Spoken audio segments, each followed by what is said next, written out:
제목을 따라서 하겠습니다. 음행 중에 잡힌 여인, 생명의 빛을 얻으리라.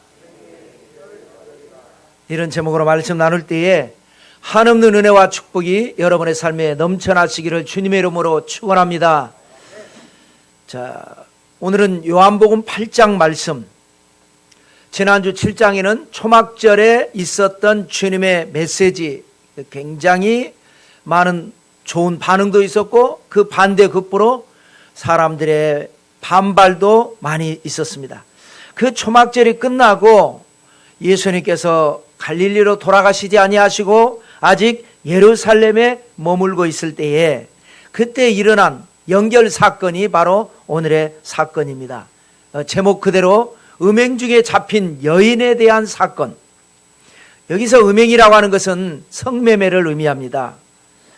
성매매는 나라마다 다른데요, 합법으로 인정하는 나라들도 있고 우리나라 같이 불법으로 금지하는 나라들도 있습니다. 이 성매매라고 하는 것은 인류 역사에 가장 오래된 직업 중에 하나다라고 말할 정도로 옛날에는 고대 시대에는 없었을 것 같은데도 있다라는 기록이 있습니다. 합법화시킨 나라는요, 그 이유가 이것을 사람의 이 본능인데 법으로 강제로 금지한다고 해서 이게 되지 않는다. 오히려 역효과가 난다. 그래서 아예 차라리 음성에 있는 것을 음성적으로 몰래 행해주는 것을 아예 그냥 드러내놓고 합법화시켜서 법으로 이거를 어느 정도는 또 큰 문제가 일어나지 않게 제재를 하는 이제 그런 경우가 있습니다.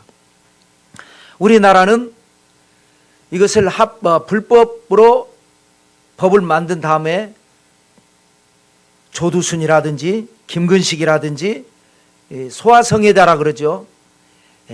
어린 여자들을 좋아하는, 그래서 성폭행이 일어나고 성범죄가 만연이 되고 심지어는 이제 N번방 사건까지 일어났던 우리나라 역사입니다.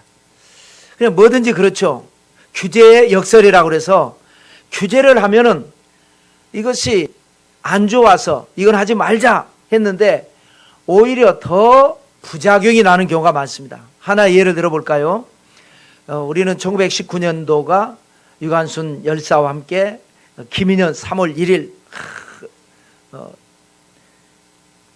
대한 독립 만세를 외치고 독립 선언문을 외쳤던 그 해에 미국에서는 어떤 일이 일어났느냐? 금주법을 통과시켰습니다. 청교도의 나라, 하나님 잘 믿어보겠다고 해서 세운 나라. 그러니 우리 이 나라가 술을 만들어서 해야 되겠는가? 아예 술을 만들지 말자. 그래서 금주법을 법으로 통과를 시켰습니다. 그렇게 만드는 거예요. 그래, 어떤 일이 일어났느냐? 법으로 통과를 시키니까 모든 사람들이 술을 먹지 않고 모든 사람들이 술을 팔지 않고 모든 사람들이 술을 만들지 않았느냐? 아닙니다. 밀주가 성행했습니다. 몰래 술을 만들어낸 거죠. 그러다 보니까 알코올 중독자가 늘어나기 시작하고 여기에 이 엄청난 이권이 있다 보니까 마피아가 우후죽순 일어나게 되고 그 이권 개입 때문에 마피아와 마피아 간의 전쟁이 일어나고 또 이 마피아들이 법에 들어가지 않기 위해서 공무원들에게 뇌물을 주고 그래서 부패 공무원들이 많이 늘어나게 되고 이게 문제가 일파가 만파가 돼가지고 전에 차라리 술을 만들고 술을 합법적으로 먹었을 때와는 달리 엄청난 문제가 일어나서 결국에는 미국이 경제 대공황이 일어나서 큰 어려움을 겪게 됐다는 겁니다. 세상에는 법이 분명히 필요합니다. 그러나 법이 완전하지는 않습니다. 만능도 아닙니다. 법을 빌미로 다른 악이 행해지는 것이 세상의 이치입니다. 법도 물론 중요합니다. 그렇다고 해서 법이 중요하지 않다는 건 아니에요. 법이 중요합니다. 법치국가여야 합니다. 법이 바로 서야 합니다. 그러나 그보다 더 중요한 것은 하나님의 말씀이고 하나님의 섭리고 하나님의 뜻이라는 겁니다. 우리나라는 2004년도에 성매매 특별법을 통과시켰습니다. 전에도 우리나라는 불법이긴 했지만 성을 파는 사람만 벌을 줬어요. 근데 이제 성매매 특별법으로 인해서 사는 사람도 벌을 받고 유통시키는 사람도 벌을 받습니다. 그러니까 포주가 유통자가 되겠죠. 하여튼 여기에 관련된 모든 사람이 벌을 받는 겁니다. 그때에 원구식이라고 하는 시인이 이 성매매 특별법을 이 모순을 풍자한 시를 하나 발표를 했습니다. 제목하여 마돈나를 위하여. 여기서 마돈나는 아마 성매매를 하는 여자를 말을 하겠죠. 마돈나를 위하여 라는 제목의 시를 발표를 했는데요. 꽤 깁니다. 대략 이런 내용이에요. 2000여 년 전 당신이 정죄하지 않은 이 여인을 돌로 내려치는 이상한 사람들이 있습니다. 성매매 특별법이 단 한 명의 반대자도 없이 세계의 변방 대한민국의 국회를 통과했을 때 절대 빈곤에서 벗어나고자 애쓰는 이 여인은 이제 벌거벗은 몸으로 이마에 주홍글씨를 붙이고 당신 앞에 우리 앞에 섰습니다. 병든 아버지의 약값도 없이 어린 동생의 등록금도 없이 생의 마지막 출구가 막힌 사람처럼 법의 심판대에 섰습니다. 양극화를 해소하자는 이 나라 위정자들이 이 여인을 위해 무엇을 했는지 저는 아는 바가 없습니다. 그렇죠? 물론 이제 성매매를 하는 여자를 볼 때 나는 이게 아주 천직이야. 나는 성매매 하는 게 그렇게 나는 좋을 수가 없어. 이것만 하면 나는 행복해. 이런 사람이 있을까요? 모두가 다 안 좋았지만 이 원구식 시인의 편에 하면 생의 출구가 막혀서 더 이상 살 수가 없어서 이거 아니면 방법이 없어서 내몰린 사람들도 많이 있다라는 거죠. 그런 여인을 위해서 위정자들이, 정부가, 사회단체가 나서서 이 여인을 위해서 어떤 해소하려고 어떤 것은 하지 아니하고 무조건 못하게만 하는, 2000년 전에 예수님께서 정죄하지 않은 여인을 왜 법이 정죄하느냐, 이런 의미가 되겠죠. 자, 오늘의 요한복음 8장 사건은 초막절에 센세이션을 일으킨 예수님에 대한 안 좋은 감정을 가진 서기관과 바리새인들이 성매매 현장에서 여인을 잡아가지고, 그 남자는 어디로 갔을까요? 잡아오려고 같이 잡아야 되는데 여자만 잡아가지고 와가지고 예수님께 찾아왔습니다. 그리고 뭐라고 그랬습니까? 모세 율법에는 이러한 여자를 돌로 치라 명하였는데 당신은 뭐라고 하시겠습니까? 돌로 치라고 자기들이 알고 있는 율법에, 그렇게 율법 신앙에 의해서 그렇다고 한다면 그 자리에서 돌로 치면 될 거 아니겠습니까? 근데 굳이 여인을 데리고 예수님께 와가지고, 그것도 성전까지, 예수님이 감람산에서 기도하시다가 성전에 들어오니까 성전까지 데리고 와가지고 연출한 거죠. 당신은 어떻게 하겠습니까? 예수님께서 쳐라, 그러면 사랑의 주님이 아니죠. 치지 말라, 그러면 율법을 부정한 사람. 그래서 고발할 조건을 얻고자 시험함 이르라. 자, 이러할 때에 주님께서 어떻게 하셨는가? 그래서 두 가지로 말씀을 정리하는데요. 하나는 사건이 주는 교훈, 그리고 말씀이 주는 교훈, 두 가지로 정리하려고 합니다. 첫째는 사건이 주는 교훈을 살펴보도록 하겠습니다. 자, 우리가 이 사건을 통해서 교훈을 꼭 얻어야 될 두 가지입니다. 어떻게 보면 한 가지라고도 할 수가 있는데요. 책은담에 보면 이런 말씀이 있어요. 춘풍 추상이라고 하는 사자성어가 있습니다. 이거는 대인 춘풍, 사람들을 대할 때는 춘풍, 봄바람처럼 대하고, 직이 추상, 나를 대할 때는 가을 추자에 서리상자, 가을 서리빨같이 엄격하게 적용을 해라 라고 하는 8글자를 줄여서 춘풍 추상이라고 하는 건데요. 그러니까 남한테는 좀 너그럽게 대하고 그럴 수도 있지. 나한테는 그러면 안 되지. 원칙을 지켜야지. 질서를 지켜야지. 이렇게 하는 게 그게 세상 살아가는데 인생을 성공적으로 살아가고 원만하게 살아가는데 도움이 된다. 이게 이제 책은담의 지혜죠. 이거의 반대말이 뭘까요? 그런 사자성어는 없지만 오늘날 이 현대에 와가지고 만든 신조어 사자성어가 있죠. 세계까지 알려진 우리나라 말 그대로 알려진 말 내로남불이 있습니다. 내가 하면은 로맨스예요. 로맨스. 그럴 수도 있죠. 달콤한 로맨스. 남이 하면 똑같은 짓을 남이 하면은 그건 불륜입니다. 그렇게 하면은 세상이 그러니까 시끄럽잖아요. 늘 싸웁니다. 정치권에서도 하루도 변할 날 없이 민생에 대한 얘기는 안 한 것도 없습니다. 그냥 전부 다 내로남불로 똑같은 얘기를 어쩜 그렇게 다르게 얘기하는지, 어쩜 그렇게 똑같은 걸 가지고 이쪽에서는 좋다고 저쪽에서는 나쁘다고, 그 다음에 정권이 바뀌니까 나쁘다고 했던 사람이 좋다고, 좋다고 했던 사람이 나쁘다고 하고, 그걸 지켜보는 국민들도 아유 어쩜 저러냐, 그러면 안 되는데, 이러면 어느 정도 좀 중도에 선 사람인데 맞다 이거예요, 맞다 이거 아니라 이거예요. 그는 지금 삐뚤어져 있는 거죠. 치우쳐져 있는 거죠. 근데 그걸 보고 있으면서도 그 모습이 정치인들만의 모습이 아니라 그것이 바로 우리의 모습이라는 거예요. 자, 주님께서 뭐라고 말씀하십니까? 돌로 쳐서 죽이라고 하는데 당신은 어떻게 하십니까? 그러니까 죽이라고도 할 수 없고 죽이지 말라고도 할 수 없으니까 너희 중에 죄 없는 자가 먼저 돌로 치라 라고 하시죠. 한번 읽어볼까요? 7절 8절 9절입니다. 그들이 묻기를 맞이 아니하는지라 이에 일어나 이르시되 너희 중에 죄 없는 자가 먼저 돌로 치라 하시고 다시 몸을 굽혀 손가락으로 땅에 쓰시니 그들이 이 말씀을 듣고 양심의 가책을 느껴 어른으로 시작하여 젊은이까지 하나씩 나가고 오직 예수와 그 가운데 섰는 여자만 남았더라. 자, 이거는요 고발자들에게 한 말입니다. 고발자들에게 뭐라고 그런 거예요?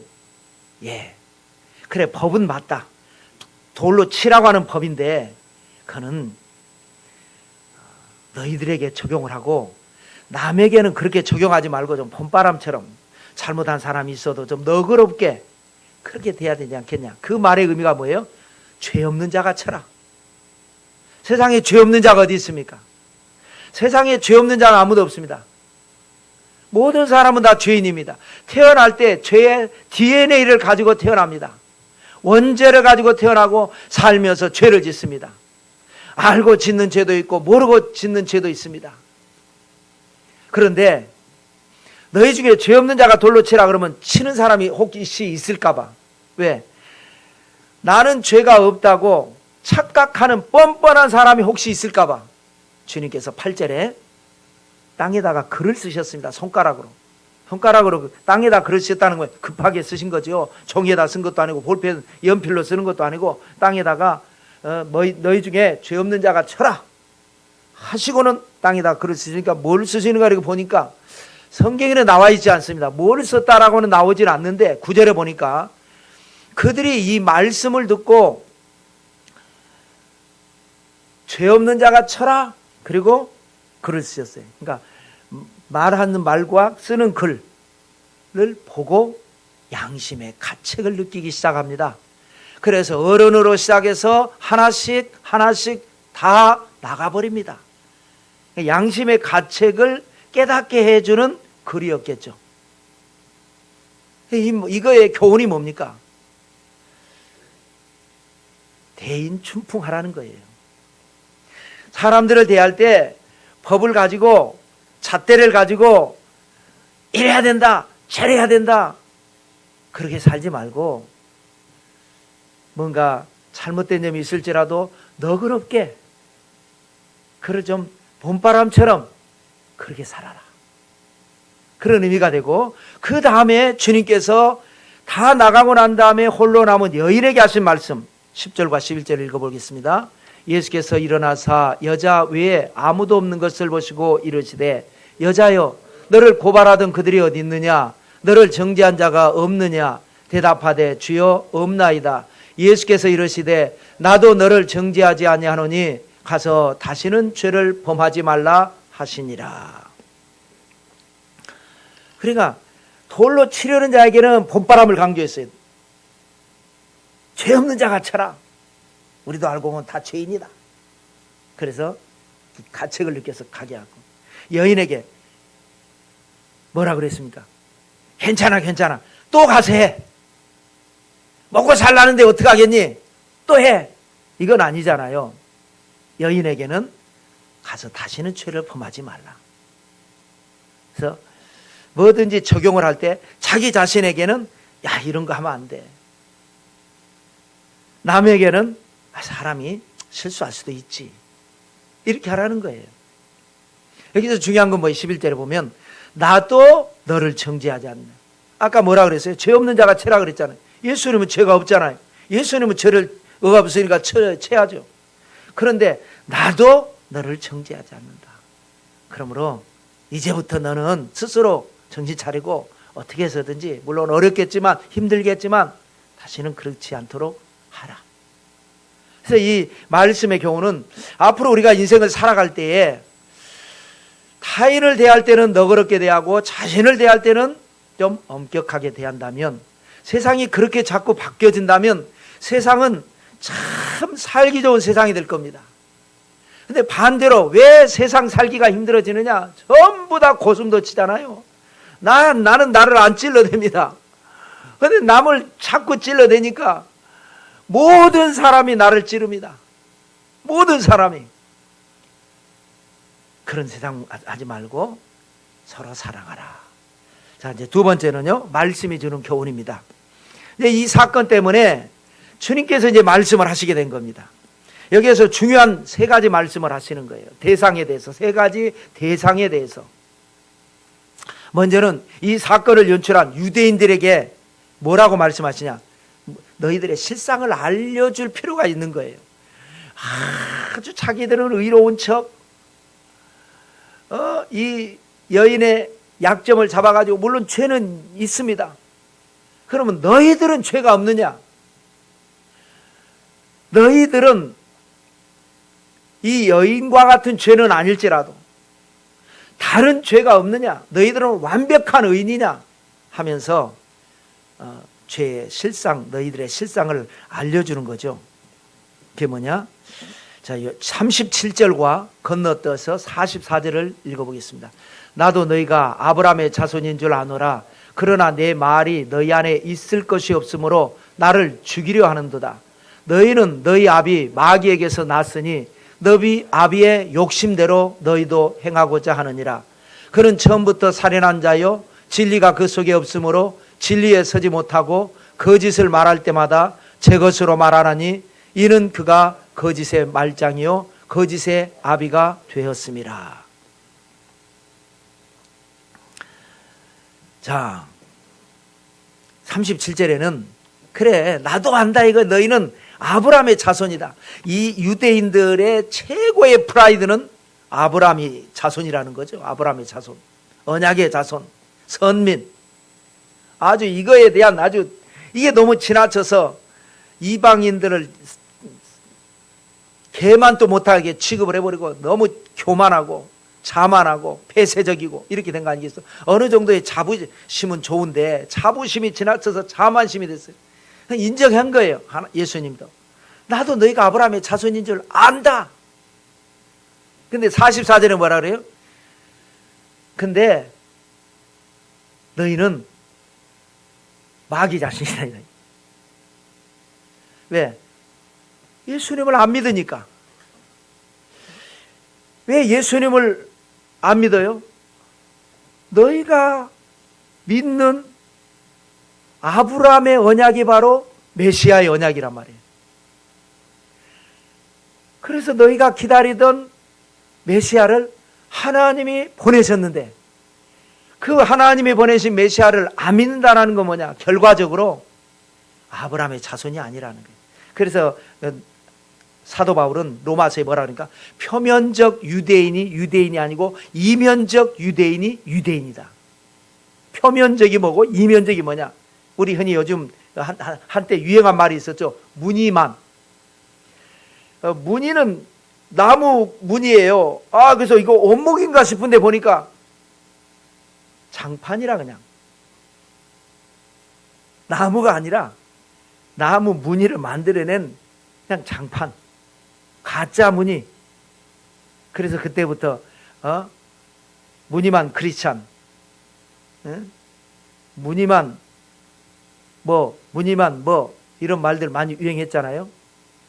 표면적 겉으로는 볼 때 아브라함의 자손인 건 맞는데, 그건 나도 인정하는데, 아브라함의 자손이면 하나님이 보내신 예수 그리스도를 믿어야 되는데 안 믿고 죽이려고 그런단 말이에요. 그러니 너희는 마귀 자식이다. 그러면서 뭐라 그러니까?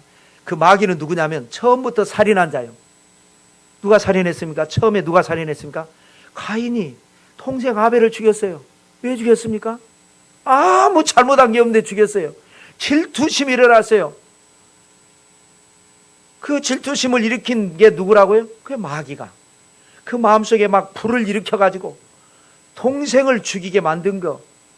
그게 지금 너희가 나를 죽이려고 하고 저 여인을 죽이려고 하는 게 바로 그 너희 아비가 시킨 짓이다. 그 다음에 또 뭐라 그래? 그 아비는 뭐예요? 거짓의 아비다. 무슨 거짓말을 했습니까? 선악과를 먹으면 정령 죽으리라 하는데 결코 안 죽는다고 거짓말했잖아요. 그 마귀, 태초의 마귀, 그게 네 아비다. 그러니까 결과를 말을 하는 겁니다. 예수님을 믿지 않는 사람들은 왜 안 믿느냐? 마귀가 그 속에서 못 믿게 하기 때문에 안 믿는 것이다. 믿는 사람은 왜 믿느냐? 그것을 하나님이 믿게 하시기 때문에 믿는 것이다. 극단적으로 지금 설명을 하는 거예요. 자기들이 의롭다 하고 이 죄는 지었지만 가련한 여인을 정죄하는 이 사람들을 보고 깨닫게 하기 위해서 극단적인 예를 든 겁니다. 그러므로 그렇게 살지 말라, 그런 뜻으로 하셨고요. 그래서 표면적 유대인이냐 이면적 유대인이냐, 그래서 믿음이 중요한 겁니다. 그래서 참 감람나무가 있고 돌 감람나무가 있습니다. 참 감람나무인데 열매를 맺지 못해요.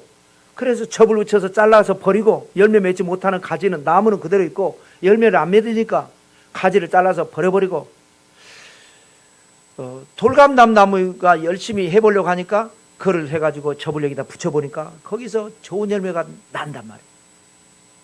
유대인들이 예수님을 안 믿으니까 이방인들이 예수님을 믿어서 엄청난 교회 부흥이 일어났어요. 그걸 얘기한 거예요. 또 갈라디아서에는 뭐가 있습니까? 너희가 그리스도의 것이면 아브라함의 자손이요 약속대로 유업을 이을 자니라.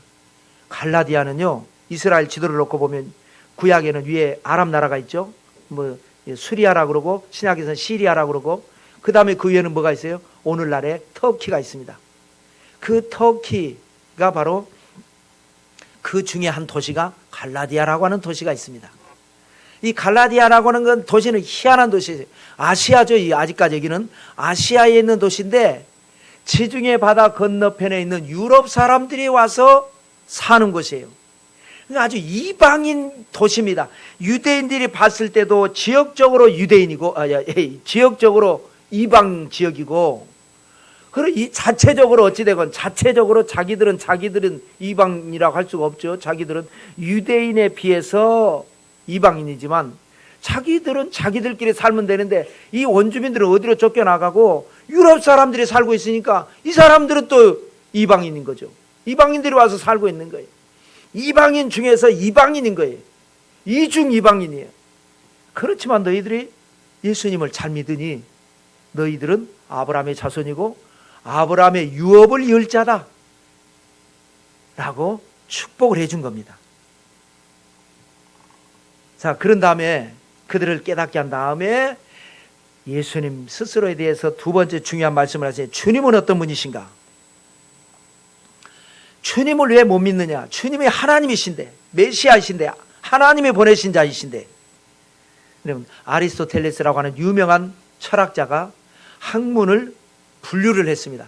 형이상학과 형이하학이라고 하는 이 분류를 했어요. 현상을 공부하는 것, 우리가 역사라든지 어떤 수학이라든지 이런 건 현상 그대로잖아요.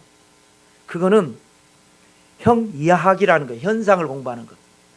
그런데 그 현상의 근원을 뚫고 들어가서 본질을 연구하는 것을 형이상학이라고 하는 거예요. 그러니까 형이하학과 형이상학은 차원이 다른 학문이다.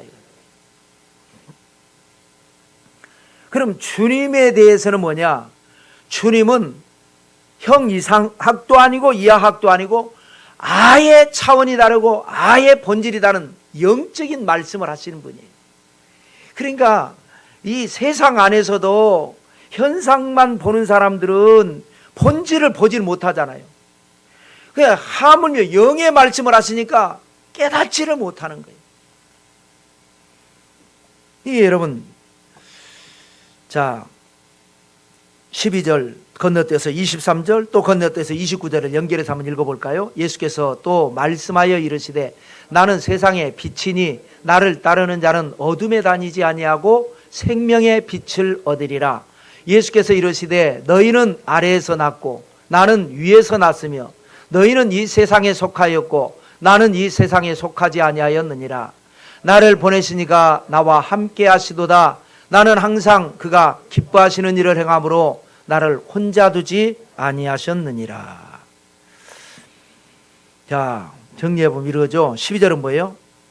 주님은 나는 세상의 빛이다. 내가 세상을 비치는 빛이다. 그래서 이 빛이 들어가면 어떻게 되냐? 너희에게는 이게 바로 생명의 빛이 된다. 생명의 빛. 그런데 23절에 또 뭐라 그래요? 나는 이 세상에 속하지 않았다. 세상의 빛인데 세상에 속하지 않은 빛. 세상에 속하지 않았는데 어떻게 세상을 비칠 수 있는가? 29절에 뭐예요? 나를 보내신 이가 나와 함께 하기 때문에. 나를 보내신 이가 누구냐? 하나님이시기 때문에. 하나님이 나와 함께 하시기 때문에 나는 세상을 변화시키는 생명의 공급자가 된다. 그런 예수님을 안 믿으니까 예수님께서 당신 스스로에 대해서 이렇게 설명을 하신 거예요. 여러분, 빛이라고 하는 게 뭡니까? 참 희한한 것을 한번 생각을 해보실까요? 빛 하면은 빛이 어디서 옵니까? 우리 사람이 만든 것은 다 이렇게 뭐 전기를 통해서 만들지만 자연에서는 태양이 모든 빛의 근원 아니겠습니까? 근데요, 창조를 보면요, 태양을 만든 게 넷째 날 만듭니다. 태양뿐만 아니죠. 해와 달과 모든 별들을 창조하신 날이 넷째 날입니다. 첫째 날 뭐를 만들었냐? 빛이 있으라 하심에 빛이 있었고 그 빛이 하나님 보시기에 두었더라. 저는 이해가 안 됩니다.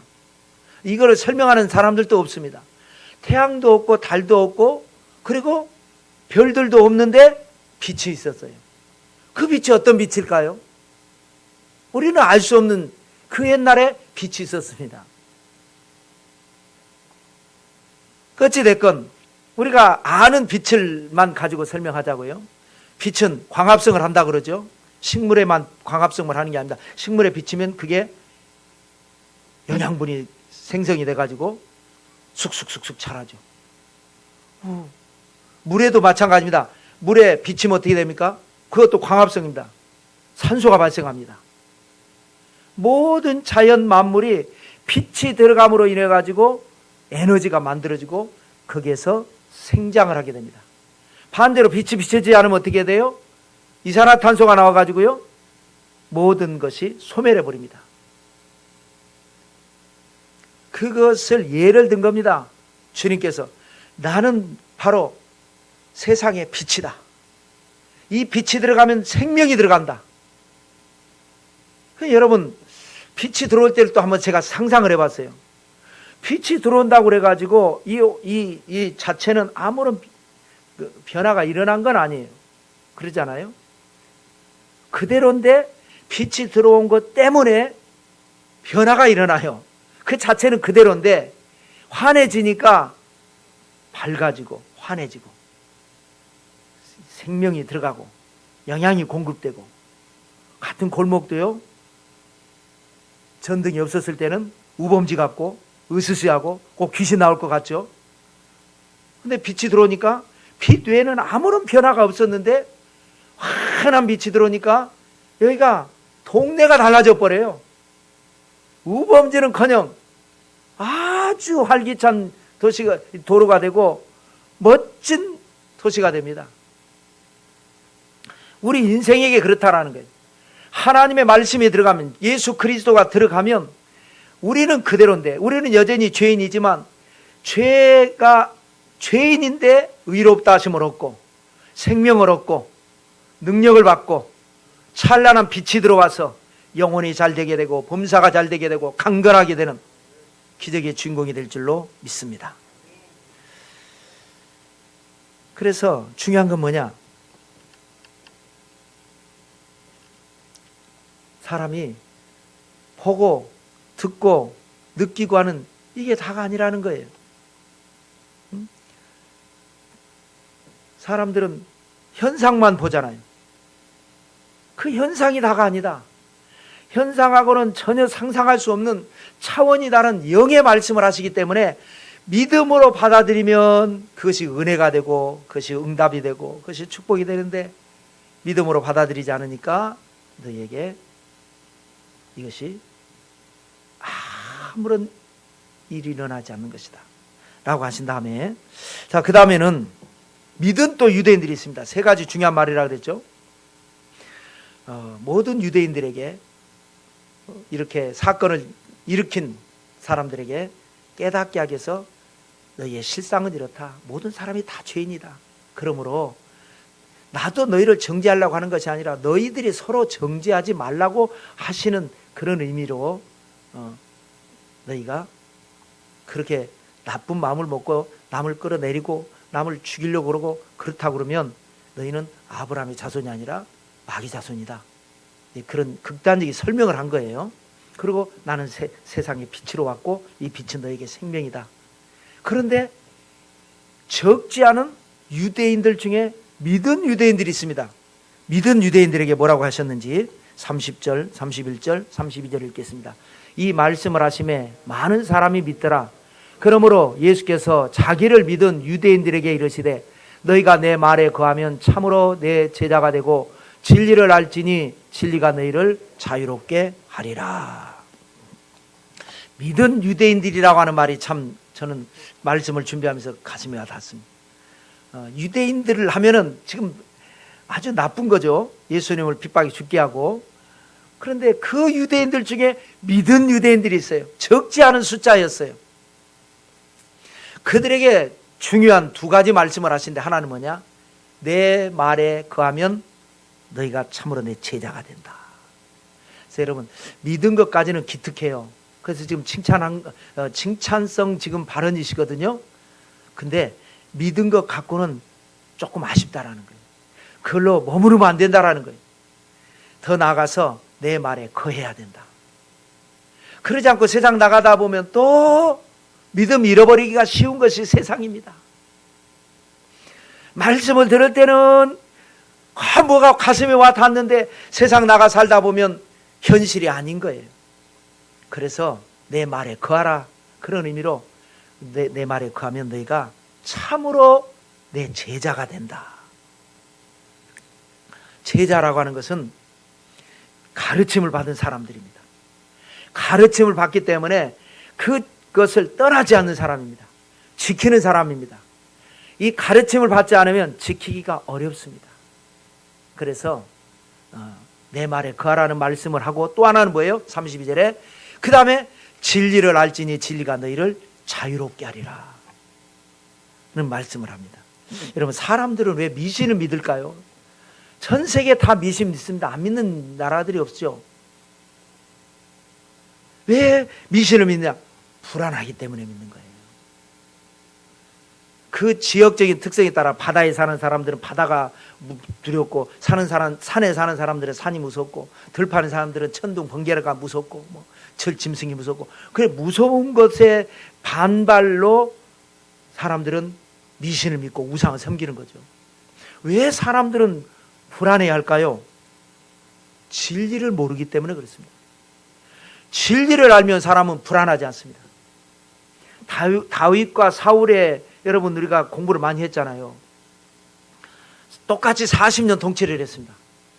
여러분 정치라는 것은, 지도자라는 것은 이 한 집안에서도 식구가 많으면 가지 많은 나무가 바람 잘 날이 없는데, 한 공동체를 통치하는 게 얼마나 많은 일이 있겠습니까? 물론 좋은 것도 있죠.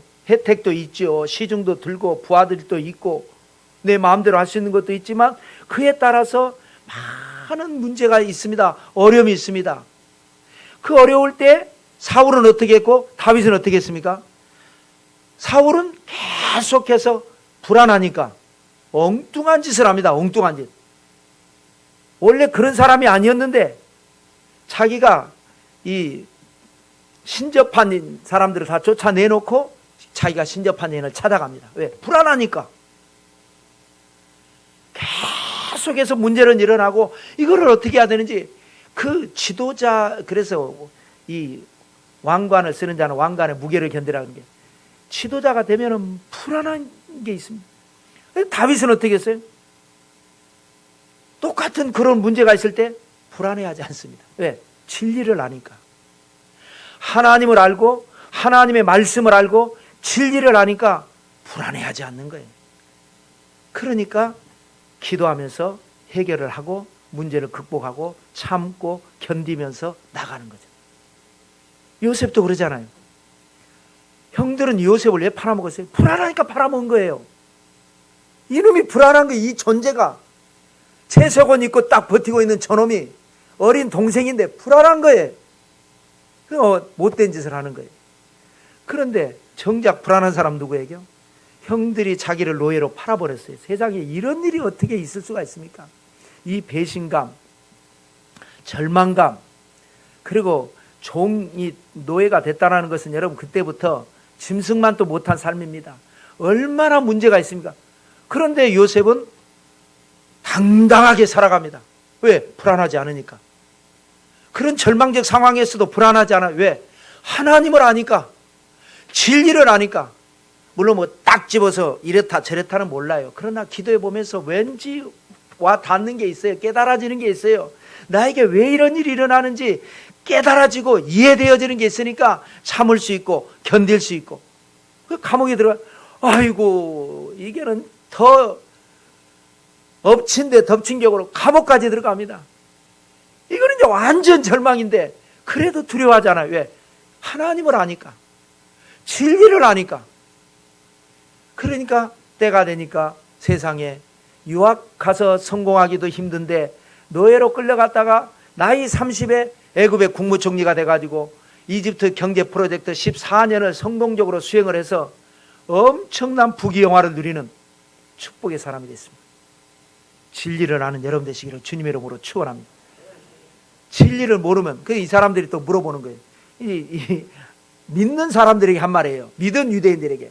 그냥 안 믿는 유대인들에게는 너희는 마귀 자식들이고, 믿는 유대인들에게는 너희는 이제 믿었지만 이거 갖고 안 돼. 말씀에 거해야 되고 진리를 알아야 돼. 알았지? 그럼 너희가 자유하게 될 거야. 그래 또 여기서 톡 튀어나와가지고 우리가 종인가 자유롭게 된다고 하는 게 또 이렇게 이제 반발을 하니까, 죄를 지으면 죄의 종이야. 너희들은 종이야. 지금 아브라함의 자손이라고 큰소리 치고 종이 아니라고 자유인이라고 생각하지만 너희들이 왜 그런 짓을 하니? 안 그러려고 했는데 운명이 끄는 대로, 마귀가 끄는 대로, 환경이 끄는 대로 살잖아. 종이야. 여러분, 우리 믿는 사람들은 운명이 끄는 대로 사는 게 아닙니다. 믿음대로 사는 겁니다. 진리를 아니까 믿음대로 살면 믿음대로 될지어다. 끌려가는 삶이 아니에요. 세상은 참 우리 사람이 이해할 수 없는 일들이 많이 일어납니다. 어떤 징크스를 믿으면 징크스가 대로 돼요. 미신을 믿으면요, 미신대로 됩니다. 그게 하나님이 그렇게 정해 놓으신 거예요. 하나님이 아니라도 돌을 믿든 뭐를 믿든 그 믿음을 믿고 그 어리석은 것을 믿고 어리석은 삶을 살면 이상하게 그대로 그 운명이 그렇게 돼요. 그러나 우리는 어리석은 것을 따르는 것이 아니라 진리를 알고 말씀대로 사니까 하나님께서 우리에게 믿음을 주셔서 믿음을 가지고 미래를 우리 스스로 개척을 해 나가는 거죠. 여러분, 가문에 흐르는 저주가 있는 집이 있습니다. 집집마다 다 있죠. 크고 작은. 어쩔 수 없어요. 저는 건강검진 요즘 통 안 받는데 한 번은 건강검진 받으러 갔더니 가족력이 있냐고 해서 우리 아버지도 그렇고 어른들이 혈압도 있으시고 옛날에 풍도 많으시고 그랬다. 이거 나보다 조심하라고. 나는 예수 믿으니까 나는 혈압도 없고 당뇨도 없고 경상입니다.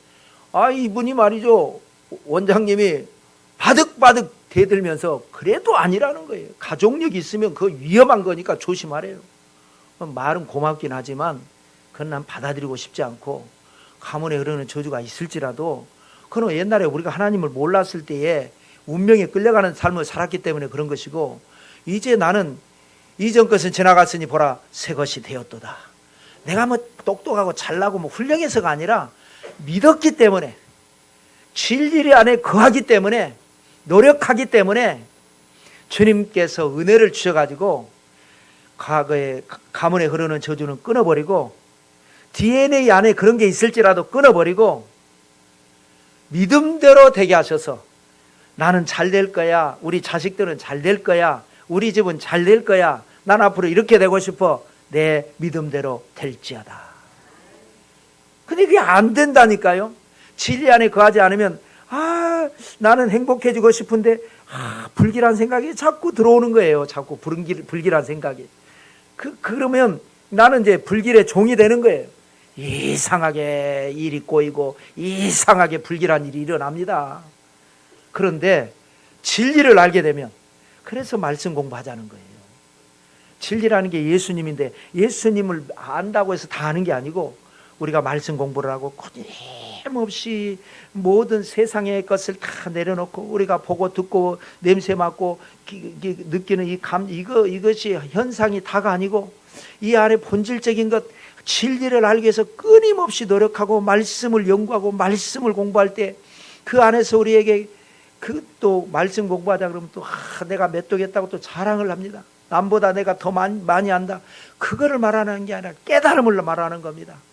말씀을 통해서 깨닫고 깨달음을 통해서 내가 확신을 가질 때 모든 마귀는 사라져버리고, 이제는 노예가 아닙니다.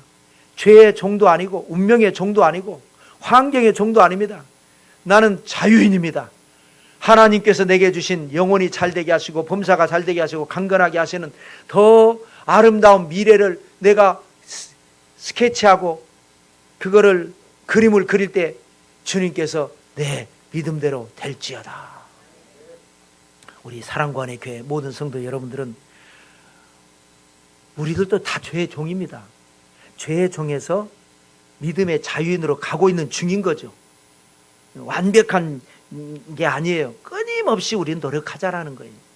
끊임없이 우리가 진리 안에 거하고 진리를 할 때 마귀는 한 길로 왔다 7길로 다 떠나가 버리고 영혼이 잘 되게, 범사가 잘 되고 강건하게 되는 기적의 주인공들 다 되시기를 성부와 성자와 성령 이름으로 축원합니다.